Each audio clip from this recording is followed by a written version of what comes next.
Good morning students, कैसे हो सब। आज जेनेटिक्स जो अपनी यूनिट चल रही है, वंशागति का जो आनुवंशिक आधार है उस चैप्टर का कल अपन ने जो टॉपिक पढ़ा था जिसमें अपन ने बात की थी एकल संकर संकरण और एकल संकर संकरण का जो प्रयोग था मेंडल के द्वारा जो एकल संकर संकरण का एक्सपेरिमेंट किया गया था और उसी के आधार पर एक अपन ने फर्स्ट लॉ पढ़ा था, प्रथम नियम पढ़ा था, प्रभाविता का नियम या इकाई लक्षण का नियम। आज जब प्रयोग और नियम देने के बाद अनेक वैज्ञानिकों ने जब उन पे रिसर्च किए तो पता चला कि जो मेंडल के नियम है, जैसे प्रभाविता का नियम है, वो नियम हर एक प्लांट पे क्या नहीं होता, लागू नहीं होता है। इसका मतलब वो क्या है हो गया, उसके लिए उस नियम के अपवाद हो गए। तो उन अपवादों को अपन पढ़ते हैं मेंडल के नियमों के विचलन के रूप में या अपवाद के रूप में। और एग्जाम में जो क्वेश्चंस आते हैं वो उन्हीं अपवादों से निकल करके आते हैं। अपवादों से लगभग 3 क्वेश्चन बनते हैं और वो 3 क्वेश्चन एग्जाम में बनते हैं। वो लगभग 3 मार्क्स पर क्वेश्चन यदि अपन उसको डिवाइड करें तो 3-3 नंबर का क्वेश्चन बनता है। अब उसमें देखिए अपन ने जब कल अपनी टॉपिक था मेंडल का प्रथम नियम था जिसको अपन ने कहा था प्रभाविता का नियम। प्रभाविता का नियम, तो इस प्रभाविता के नियम की जब अपन बात कर रहे थे तो इस प्रभाविता के नियम का आज अपन पढ़ रहे हैं विचलन। क्या पढ़ेंगे? विचलन पढ़ेंगे। मतलब आज अपन इसका क्या पढ़ेंगे? अपवाद पढ़ेंगे। कौन से नियम का? मेंडल के प्रथम नियम का या प्रभाविता के नियम का। यानी जो प्रभाविता का नियम है वो अधिकांश पादपों पर लागू होता है, लेकिन कुछ पादपों में उसकी जो वंशागति का आधार है वो क्या नहीं होता, लागू नहीं होता है। यानी जो प्रभावी लक्षण होता है जनकों से जो F1PD में प्रभावी लक्षण होता है वो अप्रभावी लक्षणों को क्या कर देता है, प्रकट नहीं होने देता, उन्हें दबा देता है। लेकिन जो प्रभावी लक्षण होता है वो क्या होता है, प्रभावी प्रकट होता है और पीढ़ी दर पीढ़ी क्या होता है, संचरित होता है। तो उसी प्रभाविता के नियम का अपन फर्स्ट विचलन पढ़ेंगे, अपवाद पढ़ेंगे। और ये जो फर्स्ट नियम है प्रभाविता का, इसका एक अपवाद है जिसको अपन नोटेट करते हैं अपूर्ण प्रभाविता के रूप में। अपूर्ण प्रभाविता, देखिए एग्जाम में बहुत बार ये क्वेश्चन आया हुआ है 3-3 नंबर के रूप में। तो अपन ये मान करके अपन को चलना चाहिए कि जब अपूर्ण प्रभाविता अपन पढ़ रहे हैं तो अपूर्ण प्रभाविता मेंडल के प्रभाविता के नियम का अपवाद है। और एग्जाम में क्वेश्चन क्या आता है, एग्जाम में क्वेश्चन आते तो सीधा सीधा ये पूछ सकता है कि मेंडल के प्रभाविता के नियम का विचलन या अपवाद समझाइए। या जो मोस्ट क्वेश्चन तो बनता है वो ये बनता है अपूर्ण प्रभाविता किसे कहते हैं, अपूर्ण प्रभाविता किसे कहते हैं, समझाइए उदाहरण देकर के। या क्वेश्चन ये पूछ सकता है अपूर्ण प्रभाविता किसे कहते हैं, 4 o'clock या मिराबिलिस जलापा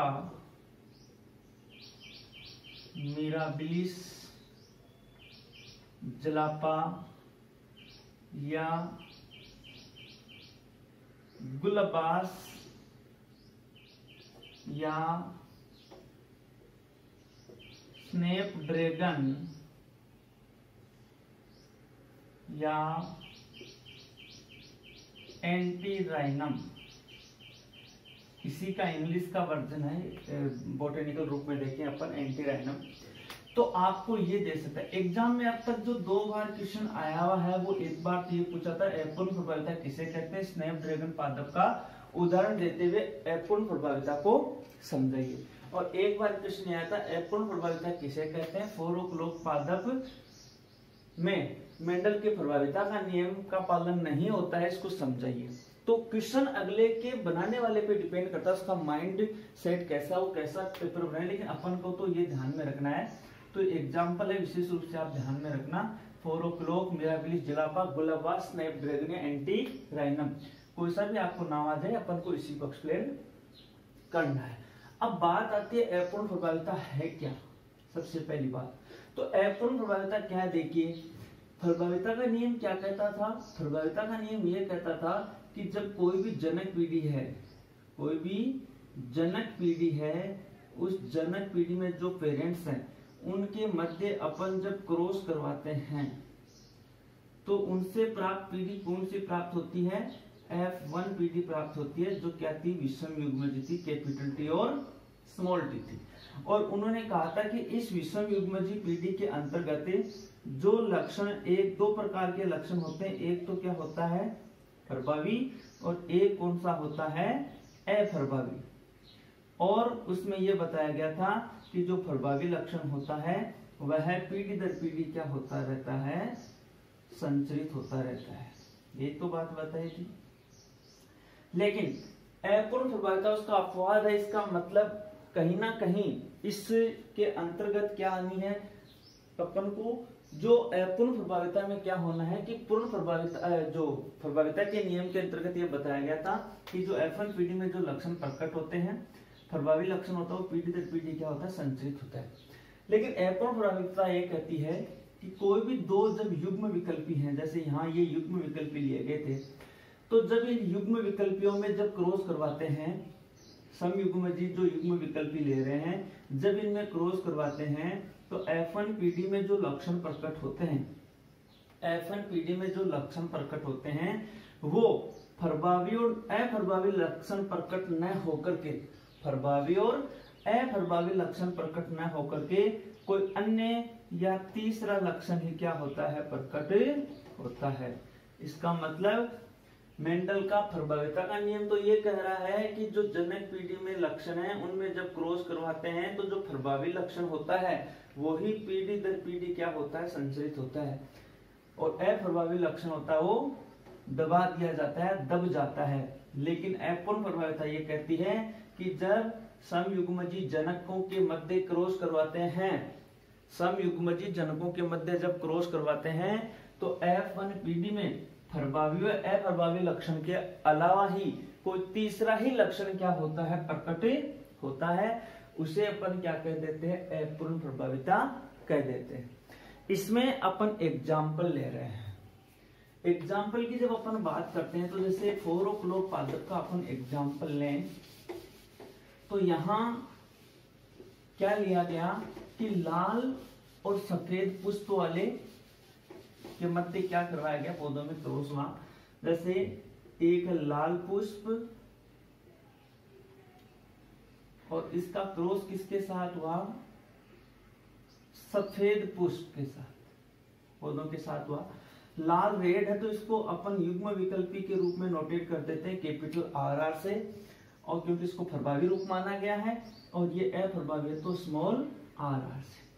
वैसे ही जब अपन इनको गैमेट्स फॉर्म में डिवाइड करते हैं तो ये हो गया कैपिटल R, और ये भी क्या हुआ कैपिटल R, और ये स्मॉल r और ये स्मॉल r।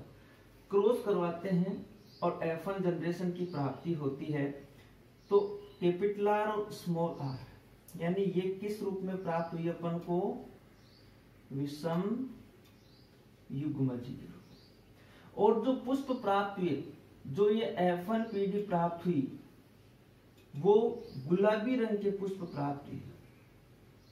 किस रंग के पुष्प प्राप्त हुए, गुलाबी रंग के। यहाँ किस रंग के थे, लाल रंग के। यहाँ किस रंग के थे, सफेद के थे।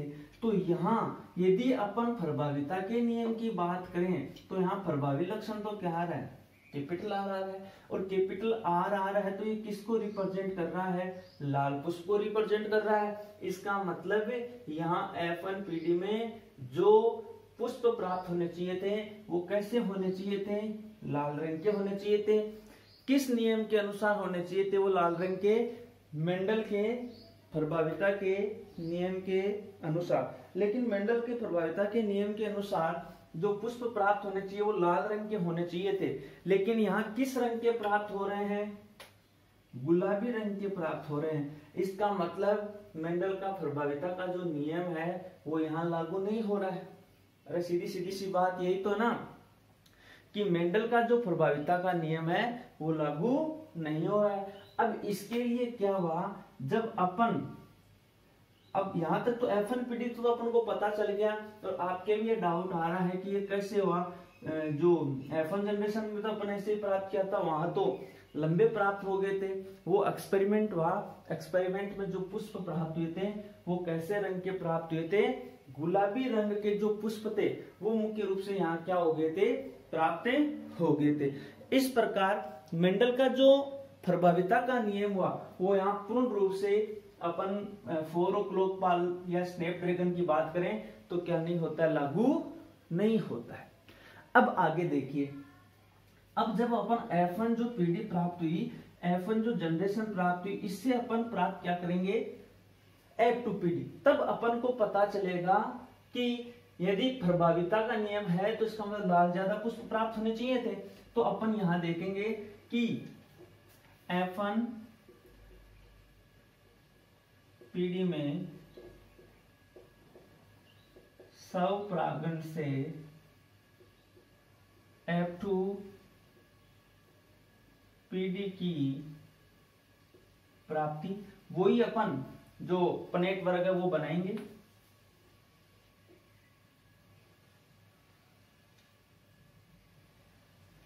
और पनेट वर्ग में क्या है, जो क्षैतिज लाइनें हैं वो मेल को रिप्रेजेंट करेंगी और जो लंबवत लाइन आपको दिखाई दे रही है वो फीमेल को रिप्रेजेंट करेगी।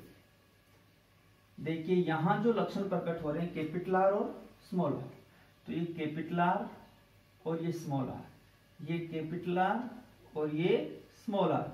अब इसी पीडी का F1 PD का F1 PD के साथ क्या करवाएंगे, अपन क्रॉस करवाएंगे, और क्रॉस करवाएंगे तो जो लक्षण प्रकट होंगे यहाँ पर, वो लक्षण किस रूप में अपन को प्रकट होंगे वो अपन को यहाँ पे देखना है। तो देखिए जब अपन फीमेल मेल का क्रॉस करवाते हैं तो यहाँ प्राप्त होगा कैपिटल आर और कैपिटल आर।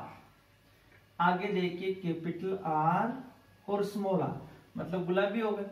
और यहाँ देखिए प्रभावी रूप ये है, ये अप्रभावी रूप है, तो कैपिटल आर और स्मॉल आर, स्मॉल आर और स्मॉल आर। अब यहाँ देखिए ये कंप्लीटली जो अपन को प्राप्त हो रहा है वो किस है, रेड कलर के पुष्प क्या हो रहे हैं अपन को प्राप्त हो रहे हैं कि नहीं हो रहे हैं भाई। कैपिटल आर को अपन ने लाल पुष्प रेड कलर में लिया था, और ये किस रूप में प्राप्त हो रहे हैं, पिंक यानी गुलाबी। तो ये किस रूप में प्राप्त हो रहे हैं, पिंक में, और ये भी पिंक में हो गए, और ये बिल्कुल कैसे रूप में प्राप्त हो रहे हैं, व्हाइट एंड सफेद रूप में प्राप्त हो रहे हैं। तो अपन जब अब इस पनेट वर्ग की बात करते हैं तो यहां जब अपन इसका देखिए जीनोटाइप की जब अपन बात करते हैं तो यहां जो लक्षण प्रकट हो रहे हैं वो क्या हो रहे हैं, कैपिटल आर ये हो रहा है, दूसरा लक्षण ये, फिर क्या हो रहा है, ये हो रहा है। तो 1:1:1:1:1, वो यहां अपन को एक एक के रूप में क्या हो रहे हैं, प्राप्त हो रहे हैं। अब जब अपन बात फिनोटाइप की करते हैं तो यहां देखिए, यानी बात अपन जब लक्षण प्रारूप की करते हैं, लक्षण प्रारूप की जब अपन बात करते हैं तो यहां देखिए मुख्य रूप से यहां एक जो फर्स्ट अपन को लक्षण प्राप्त हुआ वो क्या है, बिल्कुल लाल पुष्प है। किस रूप में है, लाल पुष्प है। और इसका रेशियो की जब आप आगे बात करेंगे, फिर देखिए ये कैसा है, पिंक है यानी गुलाबी है, गुलाबी पुष्प प्राप्ति है। और फिर लास्ट का कैसा है, सफेद, सफेद पुष्प। अब यहां देखिए रेड कलर अपन बात करें, अपन 1/4 पार्ट में डिवाइड करें तो ये 25% क्या है, रेड कलर है। और ये 25 और ये 25 एंड 50% क्या है, पिंक है। और ये 25% क्या है, व्हाइट है। तो अपन रेशियो में इसको नोटेट करें तो 1:1, यानी ये 25%, ये 50% और ये 25%। इस रूप में अपन को फिनोटाइप क्या होता है, इसका प्राप्त होता है। लेकिन प्रभाविता के नियम में तो ये कैसा था, 3:1 में था, लेकिन यहाँ किस रूप में प्राप्त हो रहा है, 1:2:1, यानी यहाँ गुलाबी रंग का पुष्प के रूप में प्रभावी और अप्रभावी लक्षण के अदरवाइज तीसरा ही लक्षण क्या होता है, प्रकट होता है। तो इस प्रकार से यहाँ जो अपन को प्राप्त हो रहे हैं 25% जो पुष्प प्राप्त हो रहे हैं वो किस रूप में प्राप्त हो रहे हैं, लाल पुष्प प्राप्त हो रहे हैं, कितने, 25%। और 50% जो पुष्प अपन को प्राप्त हो रहे हैं वो किस रूप में हो रहे हैं, गुलाबी रंग के पुष्प हो रहे हैं। और 25% हो रहे हैं वो सफेद रंग के पुष्प क्या हो रहे हैं, अपन को प्राप्त हो रहे हैं। तो ये विचलन था, अपवाद था मेंडल के प्रभाविता का नियम का। अब आपको क्लियर हो चुका होगा, यदि प्रभाविता का नियम मेंडल का यहाँ लागू होता, यानी प्रभाविता का नियम मेंडल का यदि यहाँ लागू होता, तो यहाँ जो रेड कलर के पुष्प हैं, यदि अपन प्रभाविता की बात करते हैं तो यहाँ जो अनुपात है वो 1:2:1 न आकर, ध्यान से सुनना कि जो अनुपात है वो 1:2:1 न आकर कितना अनुपात प्राप्त हो जाता है अपन को, 3:1।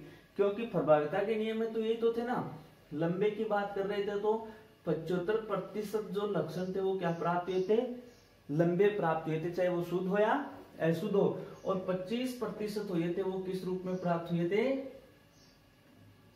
बोने के रूप में प्राप्त हुए थे। तो इस प्रकार जो अपन समयुग्मजी लाल और सफेद पुष्प के मध्य क्रॉस करवाते हैं, 4 o'clock प्लांट या अपन स्नैपड्रैगन का एग्जांपल भी ले सकते हैं, तो अपन को F1 पीडी में विषम युग्मजी जो पीडी प्राप्त होती है उसमें जब 100 परागण करवाते हैं तो F2 पीडी की प्राप्ति के तहत अपन को जो फिनोटाइप प्राप्त होता है वो 1:2:1 के रूप में अपन को क्या होता है, प्राप्त होता है। और ये किसका विचलन था, मेंडल के प्रभाविता के नियम का। एग्जाम की दृष्टि से अपन देखें तो काफी ही मोस्ट क्वेश्चन है। इसके बाद जैसे अपन मेंडल का सेकंड नियम पढ़ेंगे तो उसका भी एक क्या है, विचलन है, उसका भी अपवाद है। तो एग्जाम की दृष्टि से जो अपवाद हैं वो काफी ही इंपॉर्टेंट क्वेश्चंस हैं। बाकी जो टॉपिक है उसके बारे में अपन नेक्स्ट वीडियो में बात करेंगे।